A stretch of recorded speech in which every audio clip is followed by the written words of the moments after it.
I'm reintroducing all my experts to the ladies in the group and to the new ladies who have joined since, who may not know you at all. So can you tell us who you are, what you do, how you help ladies, and how you came to do what you do?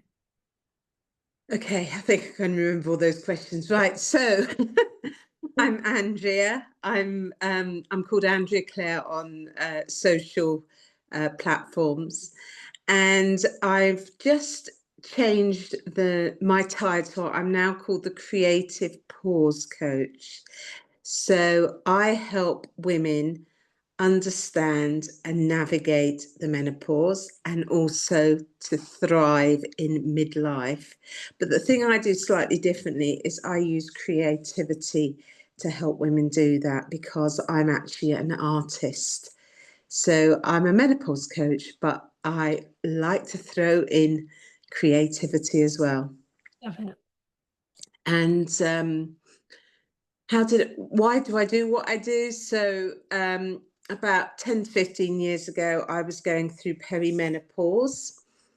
Didn't know that that was what was happening because back in the dark ages, we weren't talking about the menopause, let alone the perimenopause. Right. And I just didn't know what was going on. I thought I was going crazy, as quite a lot of us do. My brain fog was so bad that I thought I had early onset dementia, Mm. and um, and various other things. I won't go through all of the things that were going on.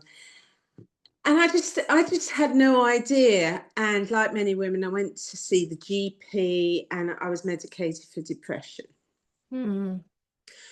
Then at the end, I think it was the end of lockdown, I saw the first Davina McCall documentary and I thought, oh, that's what's happening.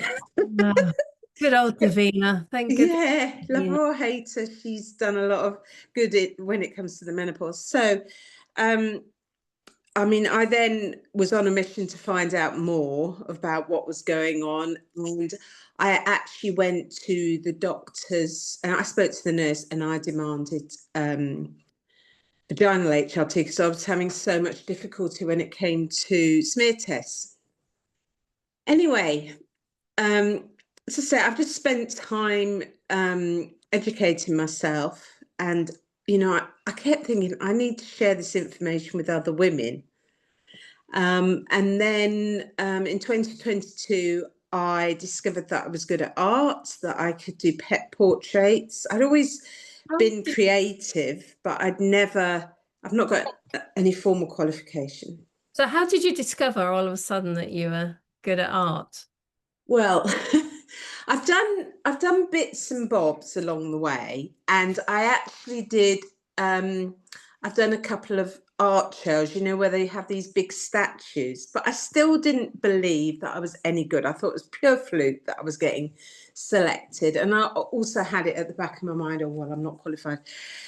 And then towards the end of lockdown again, somebody locally was on Instagram. It was a business owner locally who designs textiles, and she was doing a short tutorial on painting a flower with watercolors, which I'd never used before. And I thought to myself, I think I've got a set of watercolors because they were my mum's when she did calligraphy. It always happens a dog has to be next to me when I'm on a live. Um, Animals. anyway, anyway, yeah. So I painted the flower and it was actually looked all right. And I thought, do you know what? I'm going to try and paint a dog because I'd pencil sketched dogs from when I was very young because we had boxer dogs and I just used to pencil sketch. And I painted this dog and I thought, well, actually, that's not too bad. And then I left it. And as I said, it was in 2022. Somebody had put in a Facebook group that their dog was really ill and they were looking for the dog to be photographed. And I thought, I need to paint that dog. So I did, and I gifted the portrait to the lady. And then I put into the group again, would anybody else be interested? And of course, I got lots of requests. and 100 pets later, Yeah. I've kind of figured out that I'm actually quite good at it. I don't know how it happens, but it does. I think a lot of people like portraits of the pets. I have one of my dog that a friend of mine Yeah. made for me. So I think it's a very common thing.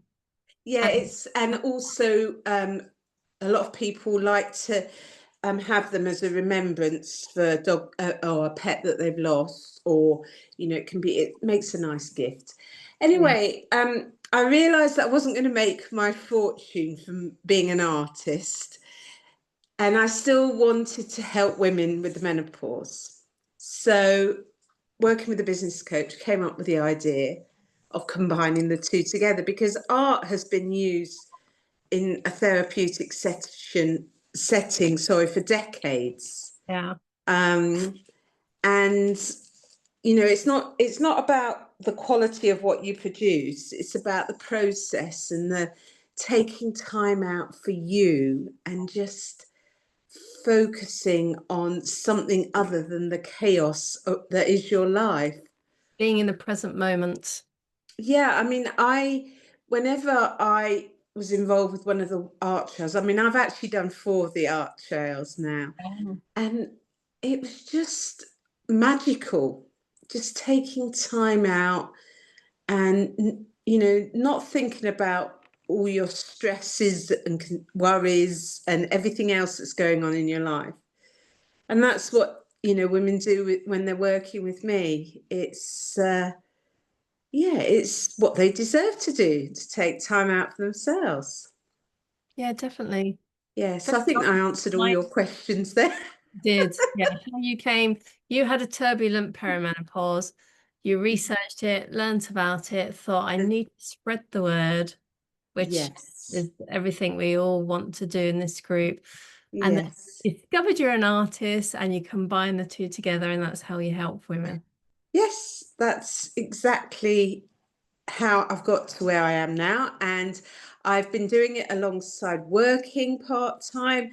And I'm really excited because I actually officially finish on Thursday. So 2 more days to go. And Your then day job. yes, finishing my day job. And then I'll be 100% in my business, which is really exciting because I've never been Oh, in this situation before. that's fantastic.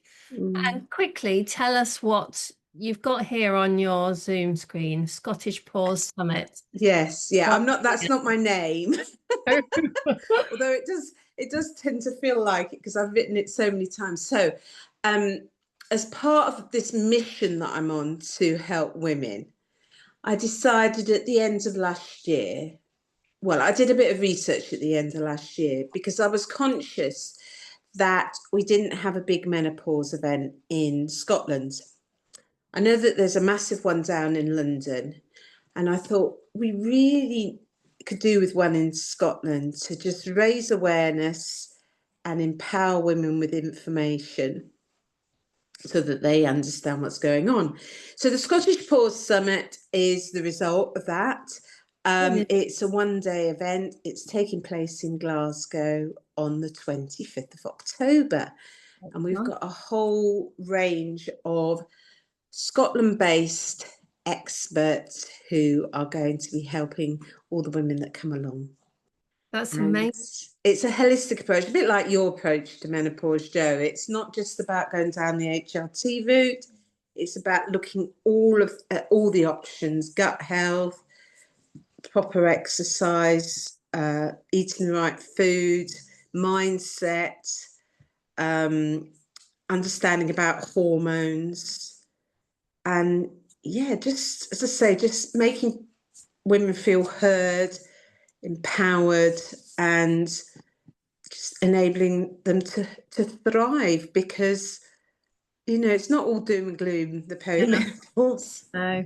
I think once we learn exactly what it is and why we're feeling what we're feeling, and learn the tips that we can do to help make ourselves feel better, I think that's when we start to thrive, isn't it? And Definitely. we still go through it, obviously, but Mm, it's just taking control of what's going on with you and for learning what sure. your body is doing.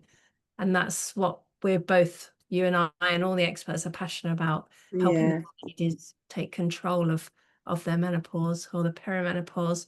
So how can yeah. ladies find you if they want to come to your summit? So obviously they can get in touch with me on Facebook. I'm Andrea Clare, and I'm also on Instagram as andreaclareart.uk. But also you can find the Scottish Pause Summit, not PAWS, which captions, when you do the captions on videos, it always comes up with that. And I'm a dog lover, but it's definitely not the PAWS Summit. It's the Scottish Pause Summit. Pause as in And pause. as in menopause, yes. And Pause, stop, pause, take a pause. exactly, it's such an important word. It's not just the fact that it's, part of menopause, but it's this need to just pause, take time out for you, because as women, we all lead busy lives. We tend to make everybody else priority, don't we? We And do. what's going to happen if we're not fully functioning? Everything's Yeah, going to fall apart. So, yeah, so yeah, it's important to pause in life for sure. yeah, And also, I mean, I'm postmenopausal now. I've just turned 60 this year, and I'm proof that there is life beyond yeah, menopause, and that, once you understand what's going on, and you, like you say, you take control, because you can't assume that anybody else is going to do it for you. no, You need to take the wheel, and once you do that, you feel so much better, because I know when I was really in the thick of it, I had bad anxiety, and I used to get I was worse because I was anxious about why I was anxious, but when you understand why you are the way you are, that's yeah, half the battle. it's half the battle. You're dead right there. Well, what's your top three tips then? My top three tips, oh, I've got lots of tips, but I suppose I've already touched on the first one, and that is to get informed. Yeah, knowledge. And actually, once you know what's going on, because it's your body, it's nobody else's body. Yeah, If you're going to go down the GP route, you can actually go in and say, right, this. yeah. So that is one. My next one relates to sleep, because without sleep we can't operate. And obviously women do struggle, but can struggle badly during the perimenopause, in terms of sleep, especially with, if you're getting hot flushes and what have you at night. But what I would recommend women do, and it works for me, and I know it works for lots of people, is don't have your mobile phone in your room, Mm, because you shouldn't be on your phone before you turn the light out, because your brain is just, it's too stimulated for you to then be able to relax and go to sleep. And also, if you wake up during the night, you will be tempted to mm, go on that phone. yeah, And the same goes in the morning. It shouldn't be the first thing that we do in the morning. I charge mine downstairs now. I either charge it on my landing or downstairs. And honestly, it makes such a difference. doom scrolling.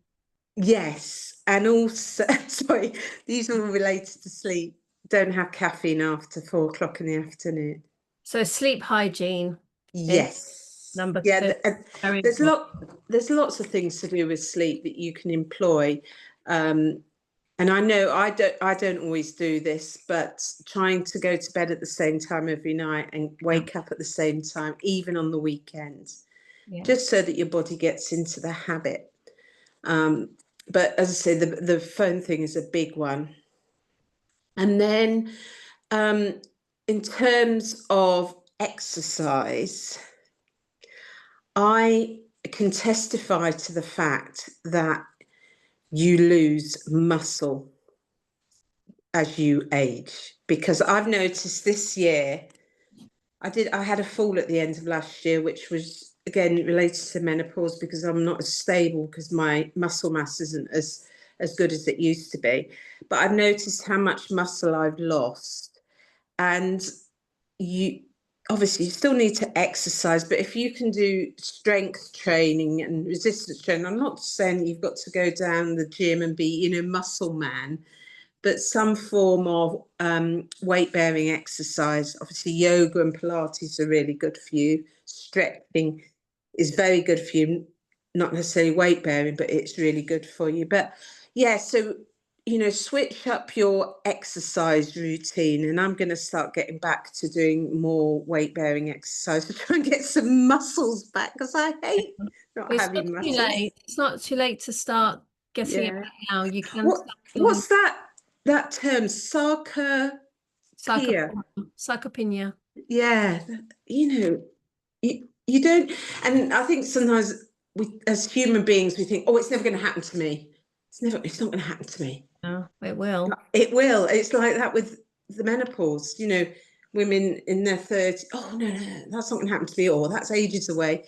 Well, actually, unfortunately, it's not. But if you are prepared, it's going to make such a difference. So, Yeah. did I give you 3 tips? Yes, you did 3 great tips. Yes. Thank you. The good thing about keeping strong is that you're less likely to fall, That so yes. you've learned that the hard way, unfortunately. Yes, But yeah, too but late to start or to revisit. I'm sure you did it before, to revisit. You have more yes, in your hand. definitely. Like you say, it's never too late. Yeah. Well, thank you, Andrea. Thank you so much. Thank you, Joe, for the second opportunity. And at least we're not just heads this time, which is a bonus for the viewer. But it was more than heads, it was faces. Oh, I know. It was like, oh my goodness, you could practically see my nasal hairs, I think. Oh, well, thank you so much, and Thank you, Joe. good luck And at the summit. And thank you. Yes, so send me your so link. I'll pop it onto this video. So anyone who wants yeah, I mean, probably the easiest place to go to is scottishpawsummit.co.uk. There's all the information and there's also links to get tickets. And even if you're not north of the border, you will be made to feel very welcome at the event. well, pass me that link and I'll pop that link under here. Okie dokie. All right. Thanks, Joe.